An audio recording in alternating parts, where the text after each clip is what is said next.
Ատոմակայան, որ կառուցվեց, էական չի, ինչ միջոցներով է կառուցվի, դա պետքա տնտեսական, ֆինանսական սխեմա դրվի տակը, որպեսզի ներդրված գումարը վերադառնա։ Եվ այս է պատճառը, որ մենք հիմա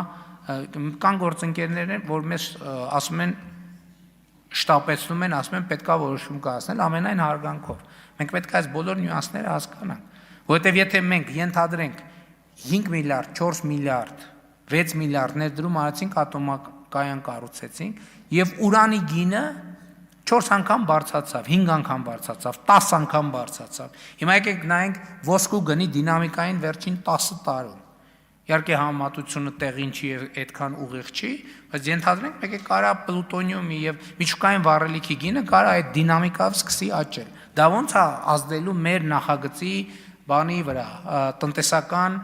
հետ գնելիության կամ տնտեսական արդյունավետության վրա։ Սրանք սա շատ լուրջ հարցեր են եւ այս բոլոր լուրջ հարցերը ամենայն մանրամասներով մենք պետք է քննարկենք։ Շնորհակալ։